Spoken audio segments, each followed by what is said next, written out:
Man, when the internet was begging, pleading, and trolling Lil Durk to slide for his fallen homie King Von, who would have thought that him and other members of OTF would take these calls dead serious? Shots fired near the Beverly Center. A bullet-riddled black Escalade flees the shooting scene and stops a short distance away in West Hollywood. Yes, bruh. They took it so seriously that they apparently attempted to slide on Quando Rondo in broad daylight using a rental car and flights financed by Lil Durk's label credit card. This is so bad, they pretty much did everything you're not supposed to do in a drill. This is pretty much a step-by-step on how to crash out for dummies. I'm not even joking. While I understand this type of street could have resulted in this type of get back happening, I have no doubt in my mind that this crash out activity was fueled by listening to random people in the comments on the internet. But it goes without saying, the internet is gonna have you fried, because now in a shocking turns of events, Lil Durk and OTF members OTF DD, OTF Vonnie, and OTF Boogie have been arrested by US Marshals for a murder to hire plot that sounds like something straight out of the movie Power. Honestly, bruh, if I leave it at that, they're already deep fried, but it gets even worse. With federal informants wearing wires, 4K footage showing the whole thing, it's safe to say Durk and them might not be getting out of jail anytime in the near future. Man, today we gotta get into the body that got Durk arrested by US Marshals and the beef that led to all this right now. But before we do, gang, I'm gonna need you to do something for me, man. Like, comment, subscribe. We're on the road to 100K subs. Tap into the merch link in the description at staysafeworld.com, and make sure you hit that notification bell so whenever I post, y'all tuned in right away, man. We got to get into this with chapter 1, the origin. Like most things that end up in a federal investigation in hip-hop, this story starts in the city of Atlanta. The intersection of two different gang lifestyles on the night of November 6th of 2020 will forever have an impact on the state of hip-hop. And it's honestly crazy to see the domino effect that it has had on it since then. But this kind of activity shows what happens when you give a certified killer, body snatcher, hitter, all the money and fame in the world. They're gonna be gassed up to the point that they're gonna think that they're invincible. King Von, aka Davion Bennett, being from the Parkway Gardens neighborhood in Chicago, representing a set of black disciples called O-Block, a set originally named after the death of O.D. Perry. It became infamous in Chicago drill for being the home of some of Chicago's most brazen killers, King Von being the most infamous of all, having multiple bodies to his names that have made him basically a legend in the streets. On the other hand, we got Quando Rondo, a member of the Rolling 60s neighborhood Crips based out of the Savannah, Georgia area. It's not really sure what could have caused a complete brawl on the night of November 6th, but many people believe that King Von had some type of petty issue with Quando Rondo. It obviously wasn't serious enough in the eyes of King Von enough to take a pipe and kill Quando, but it was something that definitely had him willing to box over. Quando, on the other hand, seemed caught off guard, and he admits in later interviews that he was actually a fan of King Von since he was 12. Nevertheless, you can't take back these moments, and what would happen next would change everyone's lives for the worse. At around 3 a.m., King Von had been riding in a convoy in Atlanta and wanted to hit a late night spot called Monaco Hookah Lounge. While there, he got word that Quando Rondo was somewhere in the parking lot. It seemed that Quando was faded out of his mind, asleep in the car, and was awakened by a loud crowd forming in the commotion in the lot. He got out of his car and was immediately met with haymakers from King Von and surrounded by like a crowd of 50 people. At this point, probably thinking that it was over, he wasn't even fighting back. He didn't even know what was happening. It was at this point though that his best friend and shooter Lil Tim emerged from being behind the corner of the car that they were just in, seeing this commotion, and without any hesitation pulled out the blick and started shooting, hitting King Von multiple times. At the same time, off-duty police officers would fire too, and a whole shootout would ensue, and this would turn into an extremely deadly situation. When the dust cleared, Lil Tim was hit multiple times from the police, and King Von was laying on the ground suffering multiple gunshot wounds himself. His friends would scoop him up and take him to the hospital, but he unfortunately succumbed to his injuries. While that was crazy, the aftermath of this situation would be just as fried, to the point where it would pretty much make everyone else's life a living hell, which we will get into right now with the Backlash chapter 2. In the days, weeks, months, and years following, it would probably be the worst couple years that rapper Quando Rondo could have ever imagined. Quando Rondo became super viral with multiple interviews with large platforms asking about the incident, and he would try his hardest to plead his innocence and pretty much say that if it was the other way around, people would have been happier if King Von would have smoked him. It's crazy, but in my head, I definitely think that at the time, this would have been true. Nobody really emphasized with him or Lil Tim basically killing King Von in self-defense when they were just trying to make it home that night. Thousands of people were trolling him in the comments, and then it got even worse when thousands more were trolling Lil Durk, telling him to slide for King Von. It was so bad that at the top comment on almost all his posts would be people clowning Durk for not sliding for Von on pretty much every post, because we damn know if that same thing happened to Durk, King Von would have been sliding on whoever did it in less than 3 business days. While years would go by after Von's death and the public would eventually forget about the hyper violence that killed him, a crazy broad day shooting in LA would catch everyone's attention because it seemed like a concerted effort to take out Quando Rondo, and we actually reported on this several years ago. However, the shooting failed and an innocent man was killed in one of LA's most expensive zip codes. But when it all started at this gas station, it happened just across the street from where thousands of people were shopping and dining. Shots fired, a fight taken to the streets, and this chaotic scene, the ending of a shooting that started in Beverly Grove. Sheriff's deputies pulling out a man who had been shot in an SUV. This man, a passenger in that car, frantic at the sight. It all started at this mobile gas station at 5:30 Friday evening on La Cienega and Beverly. LAPD says witnesses heard multiple gunshots, then watched a couple cars zoom off. 3 people in one car shot at this black Cadillac Escalade.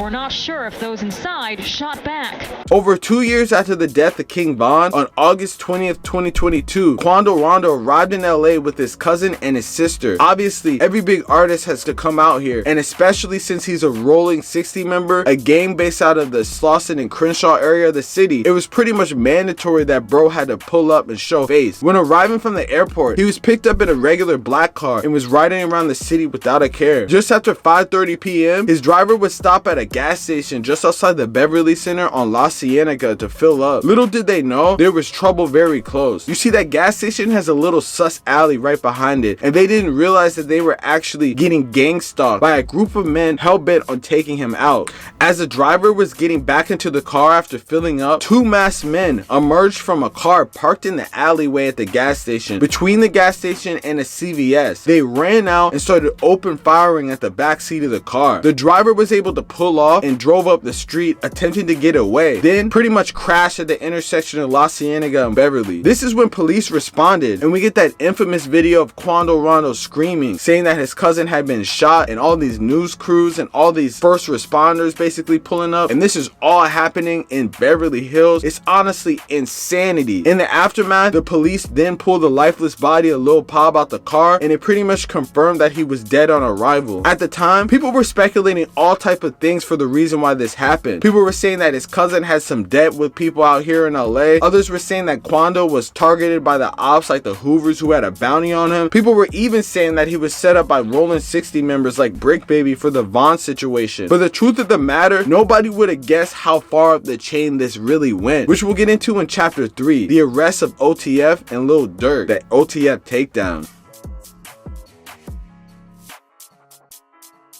Just yesterday, in a shocking turn of events, a number of arrests were taken out across the country after a 2-year-long operation and investigation. It seems like the police finally found out the people responsible for the killing of Lil Pop, which totally makes sense because any killing in a high-value area like the Beverly Hills area is going to have consequences. Just think back on the FBG Duck situation. This is almost kind of identical because when you're in those type of areas, there's no way the police are going to let that slide. You could do that type of killing in the inner cities, you could do that type of killing in like south side of Chicago or south central, but the minute you do that in the 90210, you are definitely deep fried, and you gotta be crazy to do that. At the same time, the Chicago Tribune just yesterday released a shocking report that in June of this year, police had a major breakthrough in the Lil Pop case when 5 men were indicted for the shooting. On June 2024, a grand jury convened and indicted 5 men on cases of conspiracy and the use of interstate facilities to commit murder for hire, resulting in death, use, carry, and discharge of a firearm, machine gun, and possession of such firearms in furtherance of crimes of violence, resulting in death, and the possession of a machine gun. These 5 men were Kayvon London Grant, aka Cuz, aka Bonnie, DeAndre Dontrell Wilson, aka Dee, Keith Jones, aka Flocka, David Brian Lindsay, aka Brown Eyes, and Asa Houston, aka Boogie. The indictment was then filed on October 17, 2024, and that indictment says that 5 defendants, as well as others listed as co-conspirators 1 through 5, were members or associates of OTF, and it now has come clear that conspirator 1 was none other than Lil Durk. After King Von, referred to in the indictment by his initials DB, was killed by an associate of Quando Rondo, referred to his initials as TB, on November 6, 2020. The indictment alleged that Lil Durk made clear in coded language that co-conspirator 1, aka Lil Durk, would pay a bounty or monetary reward and/or make payment to anyone who took part in killing Quando Rondo for his role in King Von's murder, even though Quando Rondo didn't really play a role. It should be noted that Quando Rondo was never legally charged in connection with the killing of King Von, and King Von was shot by an associate of Quando Rondo during the physical confrontation. On August 18, 2022, conspirators allegedly learned that Quando Rondo was staying at a hotel in Los Angeles. After learning this, Wilson, Jones, Lindsay, Houston, and co-conspirator 2 traveled from Chicago to Los Angeles for the purpose of murdering Quando Rondo. Graham also traveled to Los Angeles on August 18th by private jet, bro. How do you think they got the private? This is crazy. On August 19, 2022, Grant, Wilson, Jones, Lindsay, Houston, and co-conspirator 2 are accused of using 2 vehicles to track, talk, and attempt to kill Quando Rondo by gunfire, including with a fully automatic firearm, aka with a switch, resulting in the death of Lil Pop. SR reversed to Savoy Robinson, also known as Lil Pop, the cousin of Quando Rondo. The indictment alleged that 5 defendants and co-conspirators, both known and unknown, conspired and agreed with each other to knowingly use the facilities of the interstate and foreign commerce with the intent to kill Quando Rondo. Those involved are accused of attempting to kill him for a promise and agreement to pay anything of value, namely money and lucrative music opportunities with OTF. Allegedly, Lil Durk would place bounties on individuals that he and other OTF members wanted to find, track, and kill, and Quando Rondo was apparently the top of the list. Grant is accused of procuring cars, ski masks, and firearms that would be used by co-conspirators to find and kill Quando Rondo, while an unnamed co-conspirator 3 is allegedly used a credit card affiliated with OTF to buy plane tickets used to fly the co-conspirators to California to track down and kill Quando Rondo. Using the cars allegedly procured by Grant, Wilson, Jones, Lindsay, Houston, and co-conspirator 2 and Grant are accused of traveling around Los Angeles in search of Quando Rondo. Once they located Quando Rondo, Jones, Lindsay, co-conspirator 2 would fire multiple shots at Quando Rondo, killing Lil Pop, who was a passenger inside of the vehicle. Images from the indictment show people alleged to be Jones, Lindsay, and co-conspirator 2 firing their guns at Quando at the gas station, while Wilson is accused of paying the bounty or monetary award, incest, or cause payment for the killing of Lil Pop on behalf of co-conspirators known as Lil Durk. It's crazy too, they even have CCTV footage of the actual cars following them. One white BMW and one Q50. I don't know why Q50s are always used in shootings, bro. They're always, people be naming themselves after Q50s because they're always used, bro. But long story short, basically they used OTF credit cards, money from the label, to basically fund for their travel to get there and buy guns and kill this man. But it has a lot of people questioning how exactly did they know where he was. These dudes were from Chicago, so obviously there was someone that was out here in LA that has something to do with it, that maybe had him set up, because he has a lot of ties out here in LA. It has people really wondering about how exactly this went down. It's honestly crazy, bro. And the crazy thing is that they did this in broad daylight. They did this with their credit cards. They did this so badly that it was so easy to find. And apparently there was one member of OTF named OTF Jam who has been a apparent snitch this whole time. People are alleging that he was an informant for over 12 years and wore a wire and basically got all this information, because how else would the police able to put this all together? together. You know, it's honestly crazy. It's crazy too because when you go back, he even talks about how Lil Durk even helped him out when he was in jail and gave him money and everything like that. It's solid, bro. Like a lot of like, you know what I'm saying? He said, Jam, get out that jam, I'll give him 50. He ain't gotta ask again, bro.